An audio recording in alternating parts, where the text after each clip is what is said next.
Gravando, ok. A gente na aula passada acabou o assunto de rede recíproca, então agora a gente vai começar um novo assunto aí, que é essa área de vibrações na rede. Então ver como é que funciona uma onda aí de vibrações na rede, o que seria um fônon, e depois falar sobre propriedades térmicas, aí, como é que essas vibrações estão relacionadas com propriedades térmicas aí do cristal. Mas vamos iniciar aqui com essa equação de onda.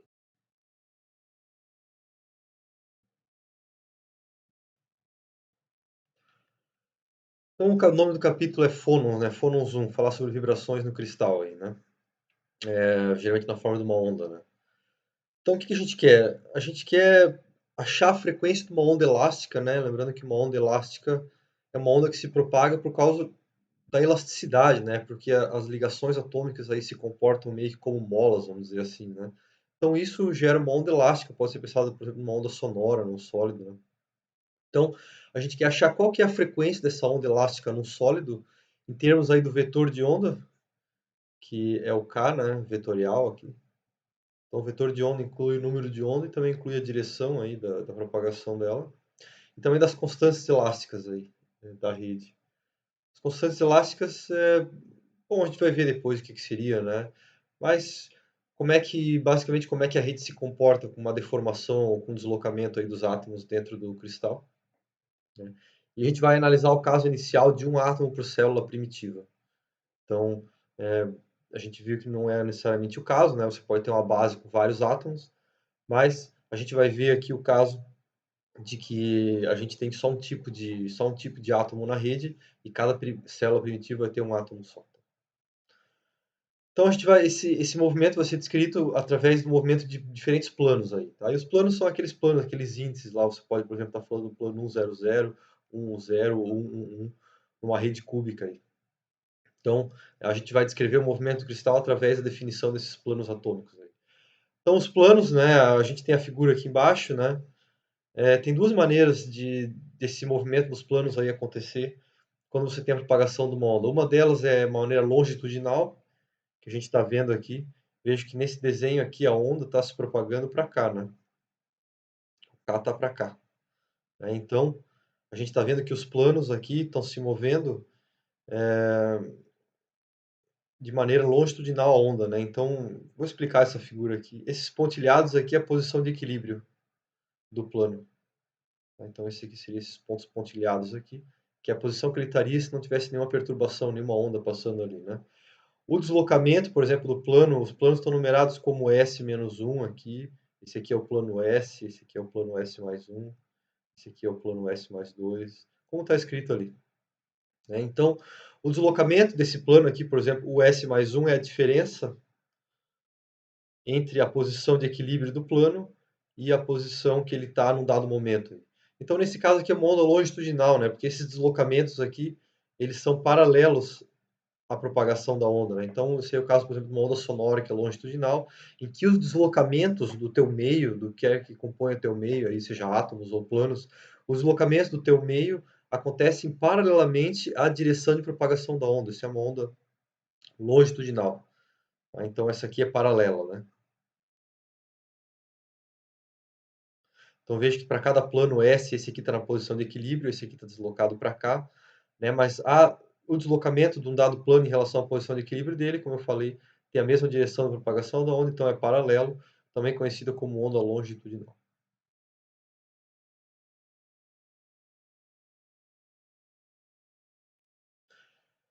Numa onda transversal, vejo que agora o que está acontecendo é que os deslocamentos aqui, né? Por exemplo, pode ser o deslocamento dos átomos, aqui a gente vai falar de átomos individualmente depois, tá? Mas a gente pode pensar, por exemplo, no deslocamento de um plano. Ele também está acontecendo agora perpendicularmente, né? Então a onda está se propagando para cá e as posições atômicas, a posição dos planos aí, né? A gente pode pensar na posição do deslocamento de todos os átomos desse plano aqui agora, né? Então nesse plano aqui, por exemplo, todos os átomos têm o mesmo deslocamento em relação à posição de equilíbrio. E esse deslocamento é perpendicular à direção de propagação, né? Então esse aqui seria um deslocamento perpendicular, um deslocamento dos átomos do plano, né? perpendicular à direção de propagação seria uma onda transversal. Então não é muito diferente das definições que você já conhece em relação a ondas longitudinais e transversais. Né? Aqui, o deslocamento aí está acontecendo perpendicularmente à direção de propagação, então é uma onda transversal, que tem dois modos aqui, né? Então esse deslocamento pode estar acontecendo nesse eixo aqui, mas ele pode estar acontecendo para fora também, né? Da página. Então tem dois modos possíveis, duas polarizações aí para uma onda transversal, e no caso longitudinal só tem uma aqui, né? Ele só pode se mover numa direção aqui que é paralela à direção de propagação. Então aqui longitudinal, paralela à direção de propagação, aqui perpendicular, né? Sendo que aqui tem duas polarizações possíveis, então dois modos possíveis, né? O que eu já mostrei, uma vertical aqui e um saindo da página, dado que a direção de propagação aqui é horizontal. Então é isso, assim que a gente descreve aí esses deslocamentos aí de átomos através ou de planos aí, né? Através da definição aí das posições atômicas de equilíbrio e também da posição num dado momento e também separando entre um caso em que esse deslocamento é paralelo à direção de propagação e um que ele é perpendicular. Então é isso, né? Basicamente o que está escrito ali, né? Então a gente vai descrever esse deslocamento por uma coordenada U. Tá? Então nesse caso aqui, nos dois na verdade, né? Mas esse aqui é o U de um S aqui, do plano S mais 1. Então esse aqui é o U do plano S mais 1, que é justamente o deslocamento desse plano em relação à posição de equilíbrio. Aqui o S é igual, o deslocamento aqui é zero, né? Zero não, né? O deslocamento aqui em relação à posição de equilíbrio, ele está na própria posição de equilíbrio, né? E aqui é o deslocamento U, S menos 1. Ou seja, essa distância aqui vai ser o U, S menos 1, que é a distância U para a distância U, né, entre a posição de equilíbrio do plano e a posição do momentânea no plano, para o plano S menos 1, aqui o S mais 1. Tá? Então, para cada plano aqui eu vou ter um U. Tá? Então, cada plano vai ter uma distância diferente aí dos átomos em relação à posição de equilíbrio dele. Então, esse aqui, esse pedaço, como está aqui na figura, é o deslocamento U do plano S mais 2, esse aqui é o deslocamento U do plano S mais 3, deslocamento U do plano S mais 4 aqui. Né? E aqui S menos 1. E aqui mesma coisa, né? Como eu tinha falado, na onda transversal, a gente sempre tem o mesmo deslocamento para um dado plano aqui. Né? Então, para um dado plano aqui, a gente tem o mesmo deslocamento. Então, esse aqui é o deslocamento, esse pedacinho aqui é o deslocamento do plano S menos 2. Né? Esse aqui é o plano S menos 2. Aqui. Esse aqui é o do plano S menos 1. Esse aqui é do plano S.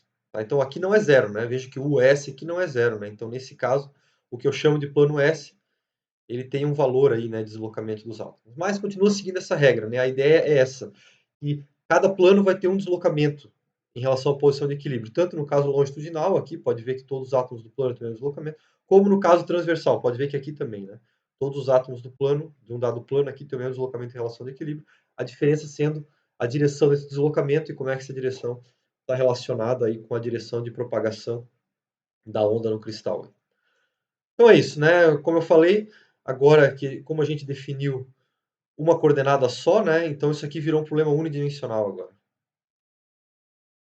Então a gente está definindo apenas uma coordenada, né? Que é a coordenada justamente vai ter três modos, vai, né? Mas a coordenada, por exemplo, para esse modo aqui é uma coordenada só, que é uma distância unidimensional. Para esse modo aqui também é unidimensional e para um outro modo que seria perpendicular à página, né?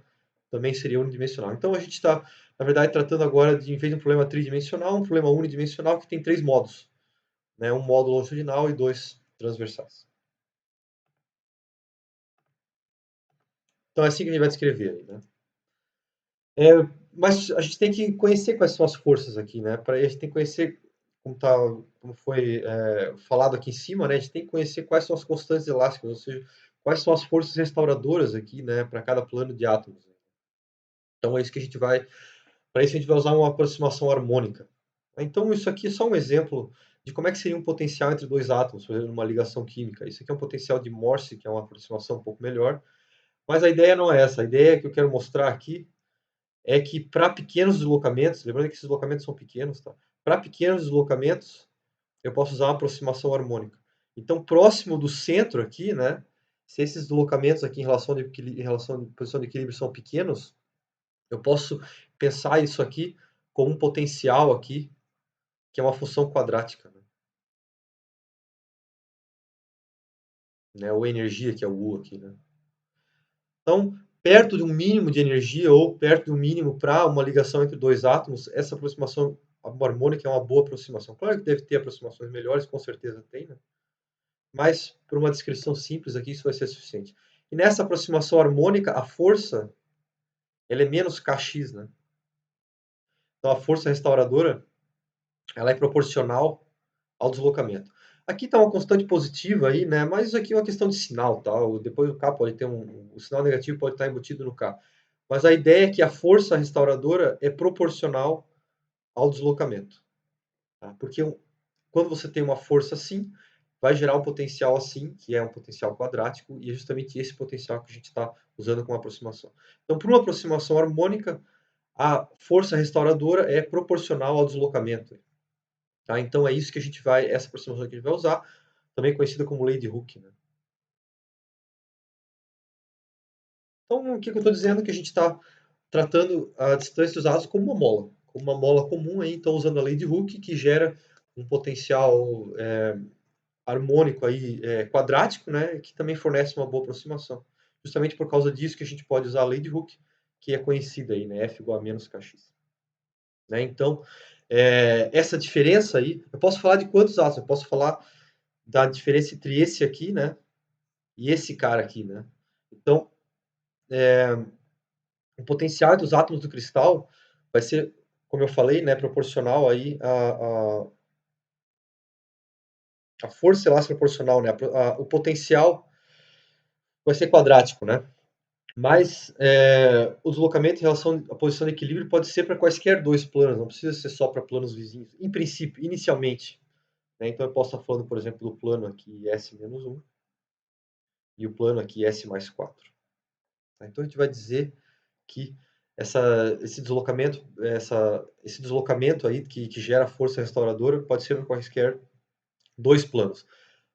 Poderia ser assim, inclusive tem um exemplo no livro aí que é assim, só que nesse caso aqui realmente a gente só vai usar os primeiros vizinhos, tá? Então, a força que está sendo aplicada nesse átomo aqui, por exemplo, eu vou dizer que está vindo só dos átomos vizinhos aqui. Tá? Então, é essa aproximação que eu estou fazendo aí. É uma aproximação só, pode pensar numa primeira zona de Brillouin, uma célula primitiva, mas basicamente eu estou dizendo que a força restauradora num dado átomo do plano aqui, ela vem apenas dos átomos que estão nos planos vizinhos aqui. Tá? Então, essa é a aproximação que eu estou fazendo. A equação da força vai ser essa aqui. Tá? Então, isso aqui é importante mostrar. O que eu estou considerando deslocamento aqui? Deslocamento x. Deslocamento x é o deslocamento, por exemplo, do plano US mais 1, menos o deslocamento do plano S. Então, aqui acho que é interessante conceitualmente definir isso aqui. Não é um x, não estou cancelando isso aqui. Né? Isso aqui seria o análogo desse deslocamento x aqui. Tá? Esse deslocamento x seria esse aqui, né? E a constante k seria essa constante aqui. Mas o que é esse deslocamento x que eu estou considerando para a minha mola aqui? Não é a distância do plano em relação à posição de equilíbrio dele. Tá? Aqui está para mostrar aqui. Então, vamos supor que esses dois planos aqui têm o mesmo deslocamento. Se o deslocamento para eles é o mesmo, eu vou colocar em verde aqui. Se o deslocamento para dois planos aqui vizinhos é o mesmo para os dois, aqui é a posição de equilíbrio, né? Então, se o deslocamento é o mesmo para os dois, a distância entre os dois planos não mudou. Né? Então, se os dois se deslocam a mesma coisa para esse lado aqui, na verdade, na verdade eu estou colocando no momento certo aqui, né? Então, se esse plano aqui, que eu coloquei aqui, tem o mesmo deslocamento desse plano aqui, ou seja, se dois planos visitam o mesmo deslocamento, não vai ter força entre esses átomos aqui, né? Porque a distância entre eles não mudou. Os dois tiveram o mesmo deslocamento para o lado. Então, apesar de, nesse caso aqui, por exemplo, se esses dois planos têm o mesmo deslocamento para cá, que é esse deslocamento aqui, a distância entre eles é a mesma distância entre as posições de equilíbrio. Então, na verdade, a força é causada não pelo deslocamento do plano em relação à posição de equilíbrio especificamente, mas por diferentes deslocamentos de planos vizinhos em relação à posição de equilíbrio. Então, esse deslocamento aqui, como está aqui, é o US mais 1. E esse deslocamento aqui é o US mais 2. Agora, quando o S mais 1 e o S mais 2 são diferentes, aí sim, né? A diferença da distância entre esses dois planos atômicos vai ser diferente da distância dos dois planos atômicos no equilíbrio. Tá? Porque aqui um deslocou mais do que o outro. Então, estando aqui os dois na posição de equilíbrio, nessa distância aqui, tá ok, né? Eles estão onde eles queriam estar. Mas se você tem um deslocamento diferente para esse em relação a esse aqui, aí a distância entre os dois planos aqui vai ser diferente. E qual que vai ser essa distância? Justamente isso aqui, né? O S mais 1 menos o S, ou seja, a diferença entre o deslocamento de um plano e do plano vizinho. Então essa, na verdade, é o termo X ali na força. Isso que vai causar forças entre os átomos, quando diferentes planos vão ter diferentes deslocamentos, e aí a distância entre dois planos adjacentes aqui vai ser diferente no momento em que a onda está passando, e é justamente isso que vai gerar a força elástica. Tá? Então, é isso, né? Como eu estou levando em conta os dois vizinhos, então é uma força aqui que seria o K, né? Uma constante de mola, vezes vezes a diferença entre o deslocamento do plano S menos 1 e o deslocamento do plano S, e aqui para o outro plano vizinho, né? Agora essa mesma força, mas agora falando do plano que está do outro lado. Então eu estou falando de dois vizinhos, né? Estou falando desse vizinho aqui, que é o S menos 1, e esse vizinho aqui, que é o S mais 1. Então eu tenho que contar duas vezes, né? Então a diferença de deslocamento. Aqui seria essa própria, né? Porque esse aqui não tem deslocamento em relação ao plano, então a diferença em relação ao S mais 1 é só o próprio S mais 1 aqui, o S seria zero, né? Mas eu estou contando os dois vizinhos, então eu conto esse vizinho e esse aqui, então tem uma expressão para cada um. Então a força restauradora, eu vou falar para o átomo, tá? Não vou falar para o plano agora, vou falar de átomos aí individualmente, mas um átomo S que está no plano S, né? Então a força num átomo do plano S, ela vai ser exatamente o que eu falei, a constante de mola vezes a diferença do deslocamento entre o plano S e os dois vizinhos dele. Então, a força, isso aqui é igual a massa vezes a aceleração, né, do plano. Né? Então, a força no S vai ser igual a massa, agora eu estou falando da massa de um átomo aí, né, vezes a aceleração desse átomo S. Né?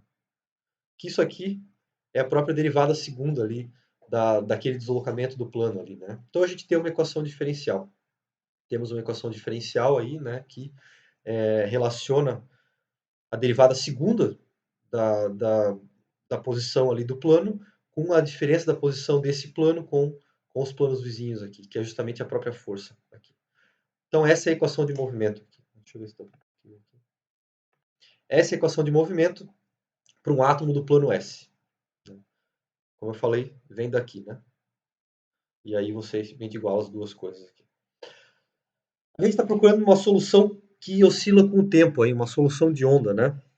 Então, essa solução aí vai ter a forma justamente de uma equação de onda, né? Que vai variar. Lembrando que isso aqui equivale a um cosseno, por exemplo, né? Tem uma parte cosseno que é real e uma parte seno que é imaginária, né? Então, isso aqui é, vai ter essa forma aqui, né? Exponencial de menos i ômega t. Né? Justamente porque vai ter uma componente aí na função S aqui, né? Que vai oscilar com o tempo de maneira harmônica, de maneira periódica aí, como um cosseno, né? No caso, isso aqui poderia ser um cosseno, né? Então, se isso aqui é verdade, né? Na hora que eu faço a derivada segunda, vai sair um termo menos ômega ao quadrado aqui para fora, né? Então, justamente por causa dessa dependência temporal aqui, na hora que eu fizer a derivada segunda desse termo aqui, né, vai vir o menos ômega ao quadrado para fora, e aí vezes a própria função, né, e a massa do átomo, e isso aqui continua sendo a própria força. Ali, né? Então essa é a equação diferencial e apareceu um ômega ao quadrado. Ali, né? A solução dessa equação é a equação de uma onda progressiva. Deixa eu ver como é que está o tempo aqui. Não aparece o tempo aqui, né? 19 minutos. Tá. Então, a solução dessa equação aqui, que tem essa forma aqui, é uma onda progressiva, tá? Uma onda pode pensar numa onda mecânica. E uma onda mecânica progressiva, vocês já viram aí em Física 2, tem esse formato aqui. Tá? Então isso aqui vai ser a solução aí da equação, mas eu vou ter que escrever esse x aí em função aí dos s's aí, tá? E em função também de uma distância entre os planos. Então agora que eu vou fazer uma pausa aqui, meu computador travou aí umas vezes, eu estou com medo de travar tudo e eu perder a aula aqui. Então eu vou fazer uma pausa em torno aí de 20 minutos e eu vou continuar falando sobre isso. Mas basicamente essa equação diferencial que eu consegui aqui, ela vai ter a solução de uma onda progressiva mecânica, que vai ter um termo dependente do deslocamento e um termo dependente do tempo. O termo dependente do tempo já está aqui, né?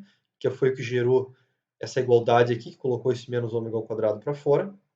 E esse termo x aqui, eu vou escrever agora em função dos planos. Tá? Eu vou escrever ele em função do número dos planos, por exemplo, S mais 1, S mais 2, e também da distância entre eles, aí, que eu vou chamar de uma distância A. Tá? Então eu vou adaptar essa equação de onda para aquele caso lá dos planos individuais, e aí assim que na continuação dessa aula eu vou fazer isso.